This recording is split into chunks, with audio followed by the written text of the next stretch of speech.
자, 오늘 성경 말씀을 보면 시편 65편에 나와 있는 주제는 다윗이 기록한 그러한 시입니다. 근데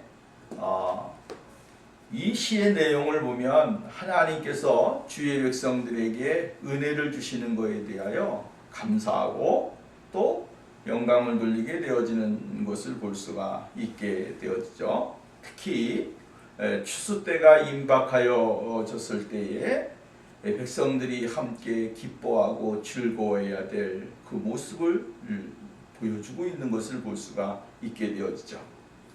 하나님께서 모든 것을 주셨기 때문에 이러한 풍성한 열매를 거둘 수가 있었고 또한 그러한 풍요로운 삶을 살 수 있게 되어졌다라고 하는 사실을 이야기해주고 있습니다. 그래서 오늘 시편 65편의 이야기는 집으로 추수를 가져오면서 노래를 하는 그러한 모습을 보게 되어집니다. 우리의 삶의 모습 가운데 모든 것이 다 무엇입니까? 하나님의 은혜요, 하나님의 축복이죠. 하나님의 은혜가 아닌 것이 이 세상에 어디가 있습니까? 다 하나님이 우리들에게 주시기 때문에 얻게 되어지는 것이고 또 누리게 되는 것이고 또 그것을 우리가 감사로 영광을 돌리면서 살 수 있는 사람이 되어지는 것이다. 그렇기 때문에 오늘 우리가 1절 말씀부터 우리가 보면 그 하나님 앞에 찬양을 하고 예배를 드리고 그 하나님 앞에 영광을 돌리는 모습, 이 얼마나 아름다운 모습인가 하는 것을 우리가 깨달을 수 있게 되어집니다. 예배는 중요한 것이죠. 예배가 얼마나 중요합니까? 오늘 여러분 예배가 아무것도 아닌 것 같아도 예배는 굉장히 중요한 것입니다. 예배가 없으면 하나님과의 만날 수 있는 길이 없습니다. 예배를 통하여 우리는 하나님을 만나고 하나님의 은혜를 받고 하나님의 사랑을 받고 하나님의 그 풍성하심을 누릴 수 있는 사람이 되어지는 것이죠. 이 때문에 오늘 우리가 정말로 예배 앞에 예배를 드리면서 하나님의 그 풍성하심을 경험하면서 생활을 해야 되는 것이고 또 우리들의 생활 자체가 하나님 앞에 예배를 드리는 모습을 가지고서 생활을 하는 그러한 축복이 있어져야 된다라고 하는 것입니다. 하나님은 다윗은 이렇게 고백을 해주고 있습니다. 하나님은 구속자이시며 창조자이시며 공급하시는 분이시다 라고 하는 사실이죠. 그것을 고백하면서 하나님의 은총이 없으면 아무것도 되지 아니한다 라고 하는 사실을 강조해주고 있는 것입니다.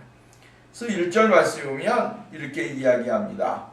하나님이여 찬송이 시온에서 주를 기다리오며 사람이 소원을 주께 이행하리다. 이렇게 이야기를 해주고 있습니다. 하나님이 어떠한 분이신지를 잘 말씀해주고 있는 말씀이죠. 하나님은 찬송을 받으시기에 합당하신 분이시다. 예배의 한 부분 중에 하나가 무엇입니까? 찬양이죠. 찬송이죠. 찬송이 없으면 예배가 이루어지지 못하게 되어집니다. 옛날에 구약 성경에 나타난 이스라엘 백성들도 역시 마찬가지로 하나님을 찬양하는 것을 굉장히 소중하게 여겼습니다. 그래서 예배를 드릴 때에 모든 백성들이 다 하나님 앞에 영광을 돌리게 되어지는 것을 우리는 볼 수가 있게 되어집니다. 시온은 성소가 있던 예루살렘을 말하는 것입니다. 성소가 있는 그 예루살렘에 하나님의 거룩한 백성들이 하나님을 찬양하고 하나님 앞에 영광을 돌리는 그러한 은혜가 임하게 되어질 것이다 라고 이야기를 해주고 있습니다. 찬송이 시온에서 주를 기다린다. 쉽게 말한다면 찬송이 시온에서 주님께 들려지다 라고 하는 말씀이에요. 시온은 하나님의 성막이 있는 곳이요 하나님의 임재가 있는 곳인데 그곳에서 무엇을 한다고 하는 거예요? 찬송을 한다 이 말이에요.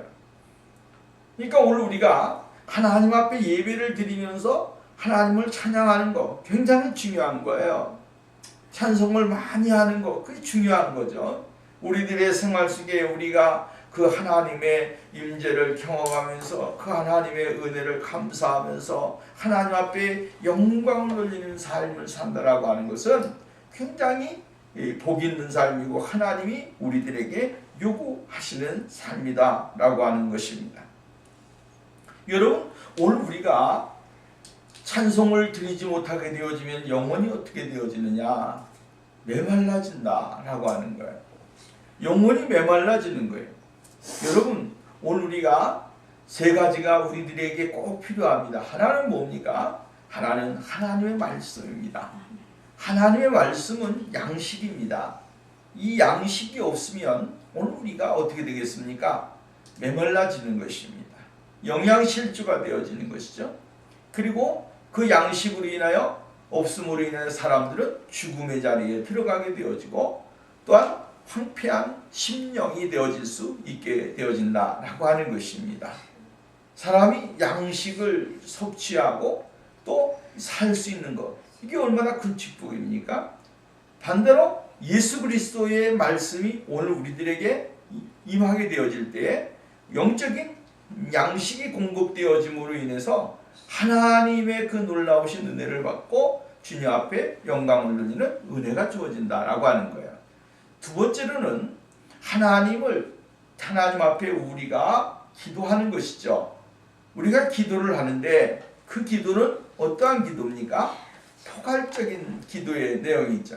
엄격하게 따져보면 하나님과 나와의 관계, 또 나아가서는 나의 삶에 있어지는 모습들, 또 나아가서는 이웃과 더불어서 누릴 수 있는 축복, 이것을 하나님 앞에 우리가 내려놓고 기도를 드린다라고 하는 거예요. 기도를 드리게 될 때 하나님께서는 우리에게 기도의 응답을 주시게 되어집니다. 오늘 우리가 여러분 하나님이 정말로 하나님 앞에 우리가 내려놓는 모든 것은 다 하나님이 응답을 주시고 복을 주신다라고 하는 거예요. 그래서 1절 말씀부터 우리가 말씀을 보면 65장 1절 말씀부터 우리가 말씀을 보게 되어지면 굉장히 이야기를 해주고 있는 말씀이 뭐냐면 5절 말씀까지 거기까지 보면 굉장히 중요한 것을 우리들에게 이야기를 해주고 있어요. 거기에 보면 하나는 찬송이고 하나는 기도라고 하는 말씀이에요. 기도. 그 기도 가운데 또 뭐 하는 거예요? 고백하는 거죠. 무엇을 고백합니까? 나의 죄악을 고백하고 나의 모든 모습을 내려놓는 그러한 고백이죠. 그것을 통하여 하나님과 나와의 관계가 더 이렇게 가까워질 수 있는 거죠. 기도를 호흡이라고 일하잖아요. 이 호흡이라고 이야기합니다. 호흡이 끊어지게 되어지면 어떻게 됩니까? 죽는 것입니다. 그러니까 하나님의 말씀이 없어도 죽게 되어지고 기도가 없어도 죽게 되어진다. 호흡이 끊어지면 죽는다 이 말이에요.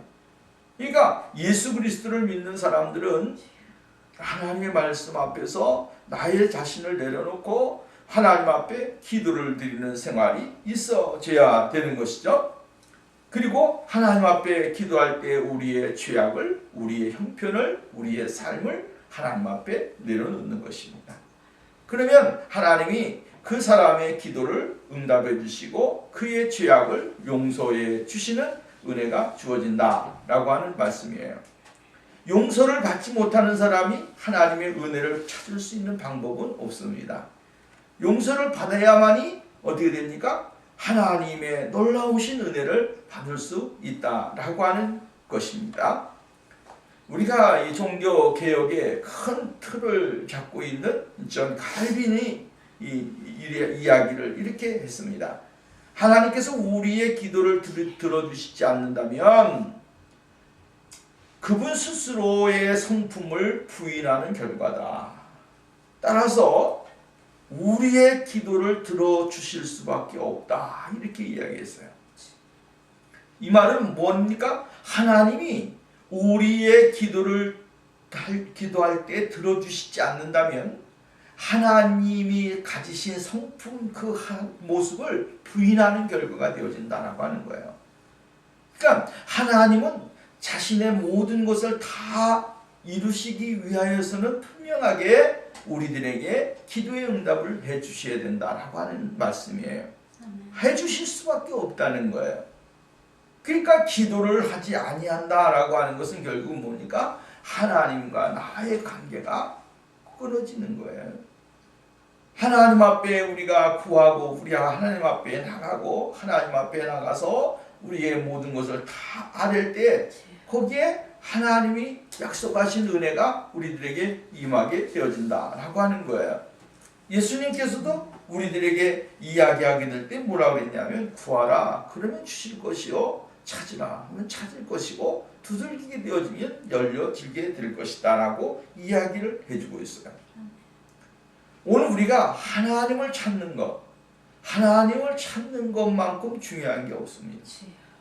하나님을 찾아야 하나님이 우리에게 은혜를 주시게 되고 하나님을 찾아야 하나님이 우리들에게 필요한 것을 우리가 공급받을 수 있다라고 하는 거예요. 예수님은 자신에 대해서 이야기하게 될 때 이렇게 이야기했습니다. 요한복음 14장 13절 말씀이에요. 너희가 내 이름으로 무엇을 구하든지 내가 행하리니 이는 아버지로 하여금 아들로 말미암아 영광을 받게 하려 하심이라. 내 이름으로 무엇이든지 내게 구하면 내가 행하리라 이렇게 얘기했어요. 그러니까 예수 그리스도는 우리가 어떠한 것을 구하든지 하나님은 기도에 응답을 주신다라고 하는 사실이에요. 그렇다고 해서 그 어떠한 것이든지라고 하는 말에 우리가 불의한 것을 이야기하는 것은 아닙니다. 하나님의 영광에 맞는 간구, 하나님의 영광에 맞는 요구, 이것을 우리가 찾아서 구해야 된다라고 하는 거야. 그러면 하나님께서 우리의 기도를 들어주시고 우리에게 모든 것을 다 응답해 주신다라고 이야기를 해주고 있습니다. 그 다음에 또 넘어가서 보면 죄악이 나를 이겨싸우니 우리 허물을 주께서 사하시리다 이렇게 이야기해주고 있어요. 이 말은 자신이 지은 죄가 힘겹도록 두렵다, 무겁다 라고 하는 이야기예요. 내가 지은 죄가 무겁다라고 하는 거예요. 사람이 죄라고 하는 것은요 얼마나 이 심적인 부담감을 가져다주고 사람을 아주 억누르는 힘이 대단한 거예요. 여러분 무거운 것을 들었을 때에 무거운 그 짐이 나를 누르는 걸 생각해 보십시오. 쉽게 말한다면 우리가 역도나 이러한 운동하는 사람들 보십시오. 150kg 이러한 것을 들어 올릴 때 그 들어 올리는 힘이 얼마나 대단합니까? 들어 올리고 나서 거기서 버팅기고 있을 때 다리가 후들후들 떨리고 팔이 벌벌 떨리고 여러분 얼마나 힘듭니까? 이것보다도 더 무거운 것이 무엇입니까? 죄라고 하는 것이 그렇게 무겁습니다. 이 무거운 짐을 지고 사람들은 정말로 자기가 견딜 수 없는 힘을 가지고 버팅기면서 인생을 살아가고 있다라고 하는 것입니다. 여러분, 이 죄라고 하는 것이 얼마나 무섭고 무거운지 모릅니다. 이것을 내려놓게 되어지게 될 때에 오늘 그 사람은 아주 편안한 사람이 되어지고 자유로운 사람이 되어질 수 있다라고 하는 거예요. 그러니까 오늘 우리가 여러분 보십시오. 예수님께서 수고하고 무거운 짐진 자들아 남에게로 오라 내가 너희를 쉬게 하리라. 마태복음에 나와 있는 이 주님께서 요구하시는 것이에요. 무거운 짐을 주님 앞에 내려놓게 되면 주님이 그 사람을 가볍게 만들어준다 라고 하는 것이죠. 그러니까 오늘 우리가 무거운 짐을 안고 살아가는 사람들입니다. 그것은 이 세상에 내가 오기 전에 태어나기도 전에 먼저 우리들에게 무거운 짐이 있었습니다. 이 무거운 짐을 우리는 원죄라고 이야기합니다. 신학적인 용어 원죄예요. 이 원죄가 오늘 우리들의 마음속에, 생각 속에, 삶 속에 뿌리를 내리고 있는 것이죠. 이것은 이 세상을 살아가는 동안에 이것은 계속적으로 우리가 안고 있는 것이죠. 그리고 두 번째로 우리에게 있는 짐이 뭡니까? 이 자범죄입니다. 이 땅에 살면서 내가 지어지는 죄예요. 이 자범죄는 그 원죄로 말미암아 우리들이 가지게 되는 생각, 마음, 삶, 이것이에요. 자범죄가 내가 행하는 것이 어디에서 나옵니까? 원죄에서 온다 이 말이에요. 이 원죄에서. 그래서 이 원죄에서 있어지는 이 죄의 근원, 이 죄의 근원이 오늘 우리를 자꾸만 충동질하는 거예요. 야, 그래 이렇게 해도 돼, 괜찮아 하면서 충동질을 하니까 우리의 육체와 우리의 생각과 우리의 삶은 뭡니까? 여기에서 오는 그 전파, 여기서 요구하는 것을 따라서 사람들이 막 행하는 것입니다. 그러니까 죄가 점점 커지게 되고 내 삶에 엉뚱한 곳으로 나가는 거예요. 분명히 알 수 있는 것은 뭡니까? 예수 그리스도를 알고 예수 그리스도를 영접하고 예수 그리스도 안에 내가 진정하게 머물러 있게 되어지면 이 원죄가 나에게 요구하는 것을 내가 이것을 무엇으로 끊을 수 있는 방법이 없습니다. 근데 예수님을 믿게 되어지면 이것을 딱 끊게 되어지는 거예요. 나에게서 예수 믿는 사람이라고 죄의 유혹이 없습니까? 아니잖아요. 죄의 유혹이 있고 죄의 욕망이 내 가슴 속에서 막 일어나는 거예요. 근데 예수 그리스도를 믿는 사람들은 이것을 하나님의 말씀과 기도와 내 자신의 모습을 정찰하면서 내려놓으면서 다 끊어버린다 이 말이에요. 끊게 되어지니까 이것이 요구하더라도 내가 행하지 않냐는 사람이 되는 거예요. 왜? 예수 그리스도의 십자가 구속의 은혜가 너무나 크기 때문에 그것을 이길 수 있는 힘이 나온다 이 말이에요. 그래서 죄를 이길 수 있는 능력이 무엇입니까? 바로 하나님을 믿는 믿음에서 나오게 되어진다 라고 하는 말씀이에요. 다윗이 죄를 안 지었습니까? 그 죄를 지었잖아요. 그런데 그 죄를 지을 때에 이 다윗이 어디에 있었습니까? 예루살렘에, 성경에 보면 예루살렘에 그대로 머무니라. 사람들은 나가서 싸우고 전쟁을 하는데 다윗은 예루살렘에 머물러 있었다라고 하는 거예요.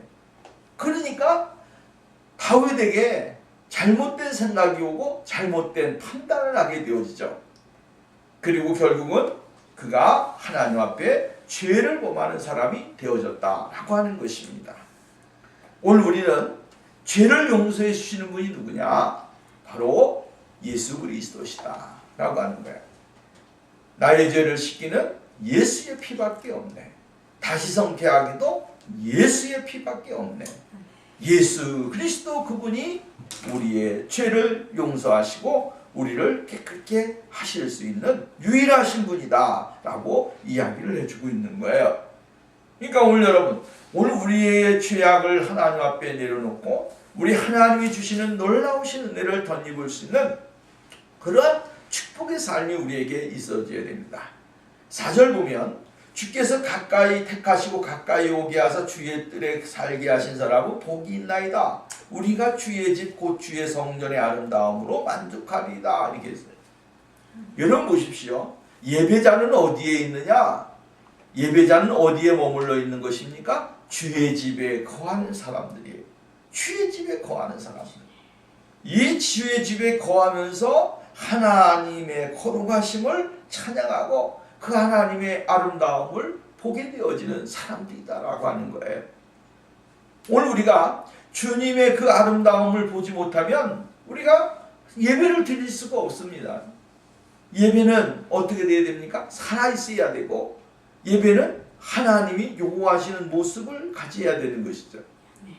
근데 주의 집에 거하면서도 주님의 아름다움을 보지 못하면 안 되는 것입니다.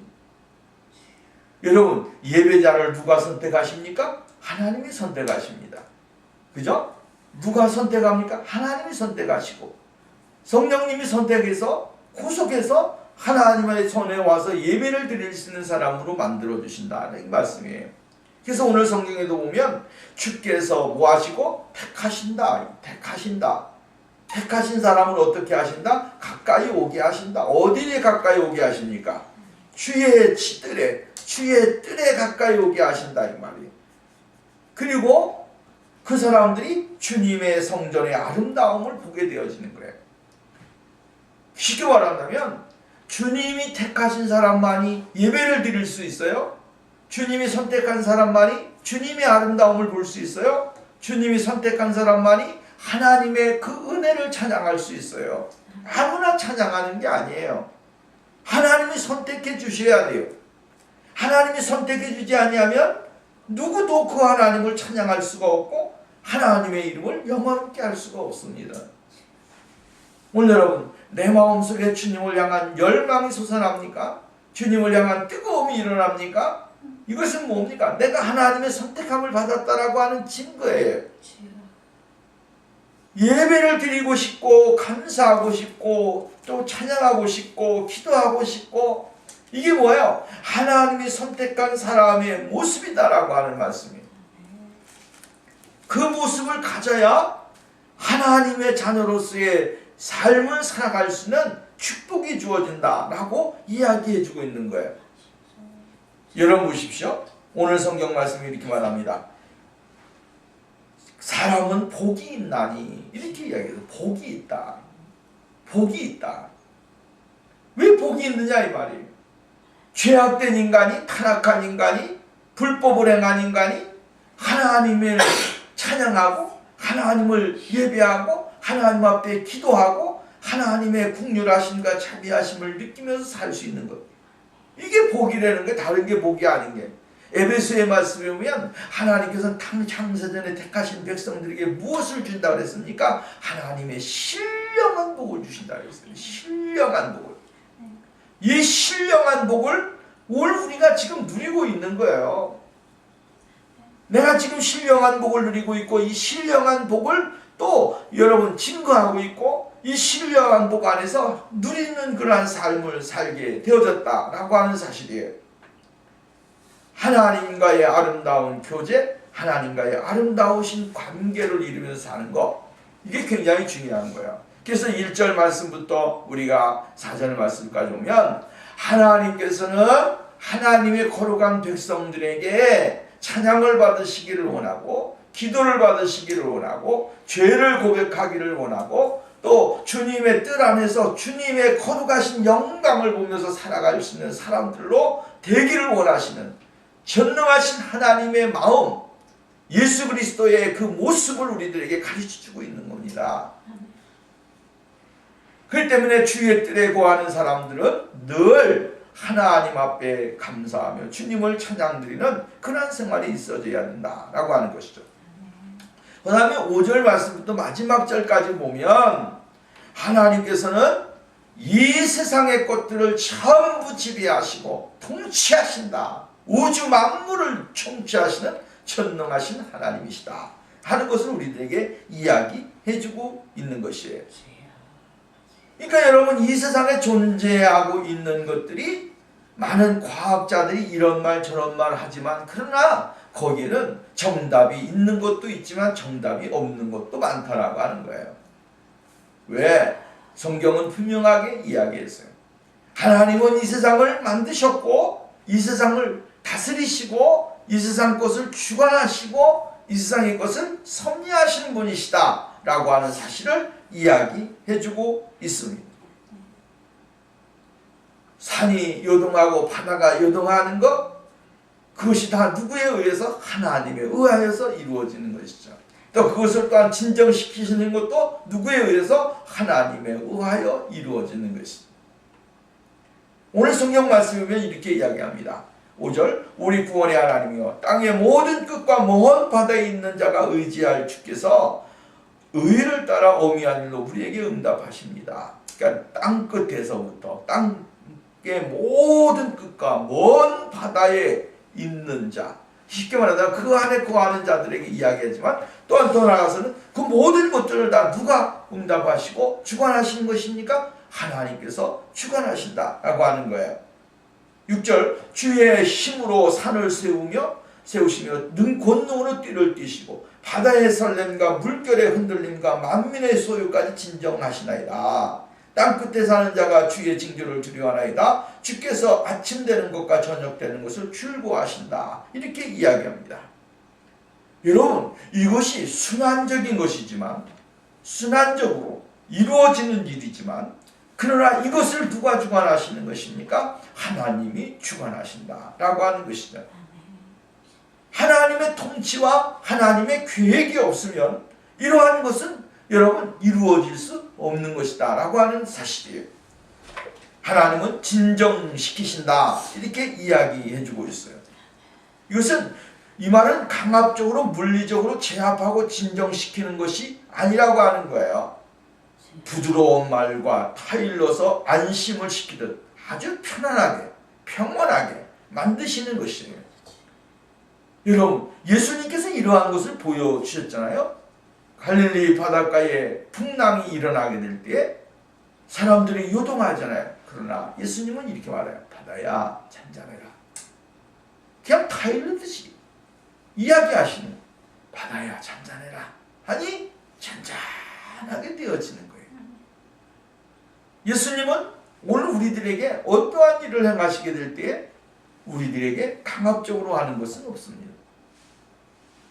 타일르듯이 아이들을 타일르듯이 예수님께서는 우리들에게 이 자연세계를 지금 통치하고 계시는 거예요. 오늘 우리는 우리의 성질에 못 이겨가지고 우리의 기분에 못 이겨가지고 우리의 어떠한 감정에 못 이겨서 이 폭발적인 그러한 성격을 보일 때도 있지만 예수님은 그러신 분이 아닙니다. 예수님은 늘 무엇을 보여주셨습니까? 평안함, 아주 진정한 모습을 우리에게 보여주었죠. 예수님은 자신을 죽이려고 하는 사람들 앞에서도 자기의 혈기를 내신 분이 아니에요. 아주 그냥 조용하게 끝까지 자신을 하나님 앞에 내려놓으면서 자신에게 주어진 일들을 감당하시게 되어진 것을 우리는 볼 수가 있다라고 합니다. 그래서 예수님은 이 세상에 있는 모든 것들을 어떻게 합니까? 진정시키시는 분이시다. 혼란스러운 세대 가운데서도 우리 예수님이 그 가운데 들어가시면 진정이 되는 거예요. 내 마음이 막 요란하고 기분이 막 요란하고 오늘 우리의 삶이 혼란스럽고 고통스럽고 막 여러 가지 일들이 많아도 예수님이 그 안에 들어오시면 모든 것은 잔잔하게 되고 진정시키게 되어지는 거죠. 그러므로 오늘 우리의 감정과 우리의 삶을 책임지시는 분은 누구신가? 바로 예수 그리스도시다 라고 하는 사실이에요. 싸움이 왜 일어납니까? 분노가 왜 일어납니까? 다 이러한 곳에서 나타나는 것이에요. 그 다음에 마지막으로 보면 하나님께서는 땅에 풍성한 수확을 주시는 분이시다 이렇게 이야기를 해주고 있어요. 9절 땅을 돌보사 물을 대어 심히 윤택하게 하시며 하나님의 강에 물이 가득하게 하시고 이같이 이 땅을 예비하신 후에 그들에게 곡식을 주시나이다. 여기 보면 끊임없이 돌보시는 하나님의 은혜, 하나님 끊임없이 돌보시는 하나님의 은혜를 보게 되어지죠. 여러분 보세요. 하나님은 땅을 돌보사 물을 대어서 이 돌본다, 대언다라고 된다라고 하는 말씀. 그 다음에 윤택하게 하신다, 물이 가득하게 하신다, 곡식을 주신다. 이 굉장히 중요하잖아요. 하나님은 돌보셔서 물을 대어주시고 그 다음에 윤택하게 하시고 물이 가득하게 하시고 곡식을 주셨다. 그러니까 메마름이라는 것이 없는 것입니다. 그러니까 날마다 그 사시사철 물이 되어짐으로 인하여 곡식을 풍성하게 얻을 수 있는 그런 거룩한 삶을 주신다라고 하는 사실이에요. 땅을 돌보사라고 하는 말씀은 뭐냐면 하나님께서 모든 것을 인도하시는 모습을 이야기해 주는 거예요. 쉽게 말한다면 방문한다, 감찰한다, 돌보신다, 이런 뜻을 가지고 있어요. 그러니까 하나님이 이 세상에 있어지는 모든 하나님의 거룩한 사람들이 살아가는 생애 속에 하나님이 그들을 항상 돌보시고 또 감찰하시고 방문하셔서 그들의 필요를 따라서 채워주시는 은혜가 있게 되어진다라고 하는 거예요. 오늘 우리가 이 세상을 살면서 얼마나 수많은 일들을 경험합니까? 근데 하나님은 이런 분이라고 하는 거예요. 내가 힘들 때 주님은 찾아오셔서 말씀하시고, 내가 고단할 때 주님은 찾아오셔서 또 말씀해 주시고 도와주시고, 이러므로 오늘 우리가 어려움을 이길 수 있는 그러한 삶을 주시게 되어진다라고 하는 것이죠. 두 번째로 여기서 이야기하는 것은 먹을 양식을 자라게 하여 주신다라고 하는 말씀이에요. 먹을 양식을 자라게 하신다. 주께서 밭고랑에 물을 넉넉히 대사 그 이랑을 평평하게 하시며 또 담비로 부드럽게 하시고 그 싹에 복을 주시나이다. 여러분, 땅은 어떻게 해야 됩니까? 부드러워야 되는 겁니다. 땅은 부드러워야 돼요. 딱딱하면 어떻게 합니까? 자랄 수가 없습니다. 부드러워야 됩니다. 그래서 어떻게 합니까? 삽으로, 쟁기로, 또 요즘에는 기계로 땅을 뭡니까? 다 뒤집잖아요.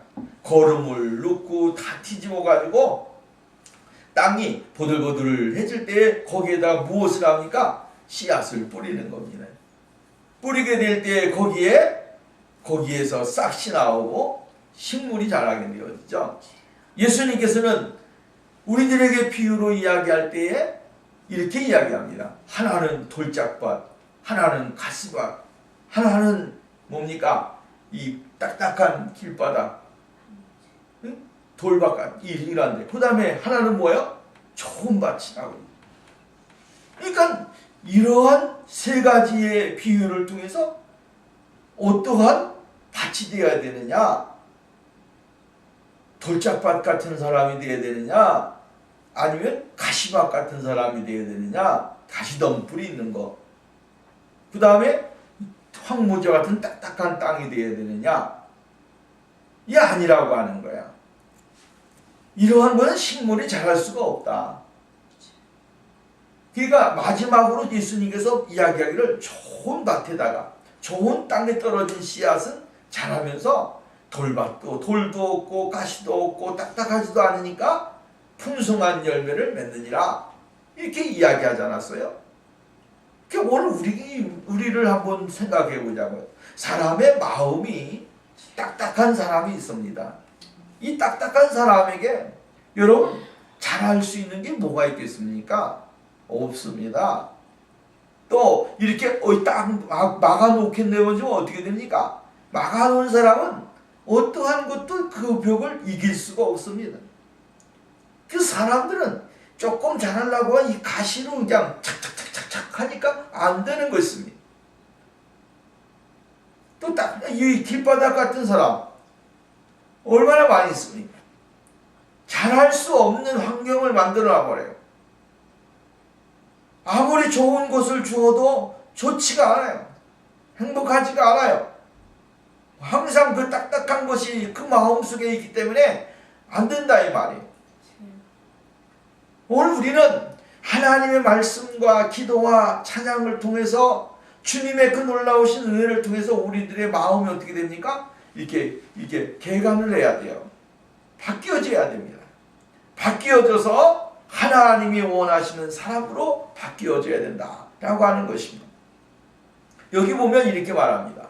주께서 밭고랑에 물을 넉넉히 대사 이랑을 평평하게 하시며, 그 뒤에 말씀이에요.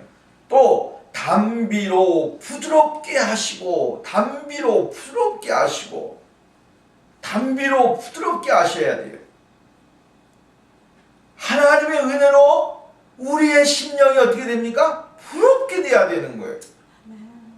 그래야 거기에 생명이 나는 거예요. 생명의 씨앗이. 생명의 씨앗이 나야 거기에 역사가 일어나는 거예요. 부드럽지 않으면 생명의 역사가 일어날 수가 없어요. 여러분 보세요. 우리가 각을 진 것 가지고 이렇게 툭 하면 불리면 어떻게 됩니까? 퉁퉁 두 번뿐이 못 갑니다. 또 삼각형을 가져다가 굴려보십시오. 불리면 굴러갑니까? 안 굴러갑니다. 한 번 굴러갈까? 안 굴러갑니다. 퉁 하고 말 거예요. 또 조금 더, 좀 더 그것을 팔각형으로 했다고 생각해보세요. 그러면 조금 더 많이 굴러가요. 근데 타원형으로 이 야구공과 이러한 공, 동그란 공을 가지다 굴려보십시오. 도로록 잘 굴러가요. 우리의 마음이 각지게 되면 안 됩니다. 각진 사람은 대인관계가 안 돼요. 관계를 형성하는 데 힘이 듭니다.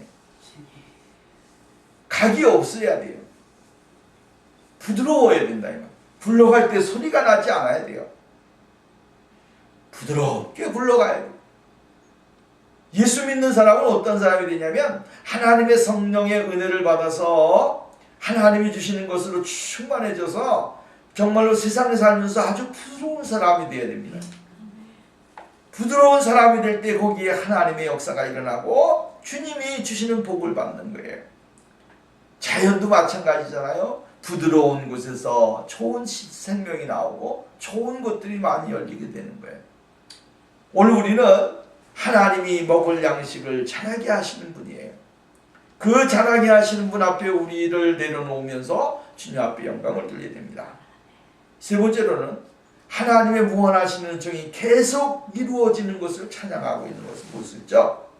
11절 12절 주의 은턱으로 한 해를 관시우시니 주의 길에는 기름방울이 떨어진다. 계속 하나님이 한 해 동안에 많은 은혜를 주시니까 그 길에 기름방울이 떨어진다는 거예요. 들의 초장에 떨어지니 작은 산들이 기쁨으로 띠를 띄었나이다. 이 한 해 동안에 하나님이 엄청난 은혜를 주시니까 그것이 전적인 하나님의 은혜라고 하는 거예요. 그러니까 모든 산들이, 작은 산들이 어떻게 해요? 기뻐 축하한다는 거예요. 온 천지가 기뻐한다는 거죠. 아름다운 것을 거둬들일 수 있는 축복의 은혜를 주신 것에 대하여 감사하고 그것으로 내가 또 1년 동안 먹고 살 수 있는 은혜를 주셔서 감사하고 이 감사가 넘친다는 거예요. 오늘 우리는 이러한 축복의 삶을 살아야 됩니다.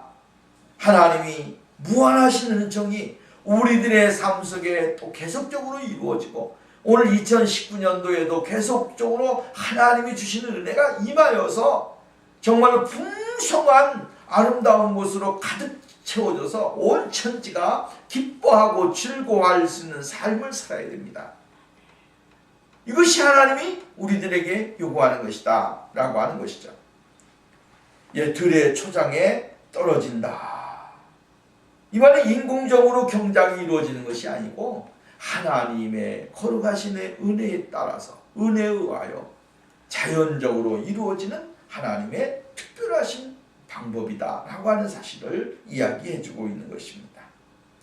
그 다음에 마지막으로 오면 13절 초장은 양떼로 옷 입혔고 골짜기는 곡식으로 덮였으며 그들이 다 즐거이 외치고 또 노래하리다 이렇게 이야기했어요. 여기 보면 초장에는 양떼로 옷을 입혔다. 그러니까 얼마나 많은 것들이 기르는 것들이 뭡니까? 양떼가 많은지 가득하게 되어졌다라고 하는 거예요. 그리고 곡식이 가득하게 덮여졌다는 거예요.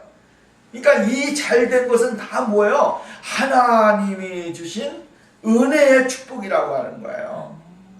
그러니까 그 하나님을 어떻게 하라고 하는 거예요? 찬양하라고 하는 것이죠. 그 하나님을 찬양해라 이렇게 이야기했어요. 그들이 다 즐거이 외치고 또 노래하나이다. 이게 하나이다. 여기 보면 하나이다 라고 하는 건 미완료 시제예요. 미완료 시제라고 하는 것은 계속 이루어지는 것을 이야기하는 거죠. 완료형이 아니고 미완료 시제예요. 계속 이루어져야 될 모습이고 그것이 계속 되어지는 것을 이야기하는 거예요. 이것만 바꿔서 말한다면 이것은 한 해가 지나가면 또 한 해에 또 이루어지게 되고 또 그 다음에 또 이루어지게 되고 이래서 하나님이 주신 것에 하나님의 풍성한 열매로 가득하게 되어지는 그러한 역사가 일어나게 되어지는 거예요. 여러분 성경 보십시오. 하나님이 주시는 복이 어떠한 복입니까? 이삭에게는 하나님이 복을 주셨는데 100배의 열매를 주셨더라. 100배라고 하는 말 얼마나 멋있습니까? 얼마나 많은 것을 하나님이 주셨는지 상상을 할 수 없어요. 이 뭡니까? 이 하나를 가졌는데 100개로 하나를 심었는데 100개가 생겼다는 거예요. 이거 얼마나 큰 축복입니까? 하나님은 하나님의 사람들에게 이러한 것을 주십니다. 근데 궁극적인 목적이 있습니다. 하나님이 왜 이러한 것을 이 자연 세계를 통하여 이러한 풍성한 것을 주십니까? 그것은 결론적으로 이야기하면 하나님이 영광을 받으시기 위해서 하나님의 거룩한 백성들을 통하여 찬송을 받으시고 기쁨을 받으시고 그 하나님의 백성들을 통하여 하나님의 거룩하심을 받기 위해서 하나님은 이러한 은혜를 주시게 되어진다고 하는 사실이에요. 그러므로 오늘도 우리가 하나님의 예배자가 되어질 때에 그 예배자에게 하나님은 약속하신 놀라운 일들을 행하신다고 하는 사실을 발견하면서 주님 앞에 영광을 돌리고 하나님의 관계가 아름답게 이루어지는 축복이 우리들에게 있어져야 될 줄로 믿습니다.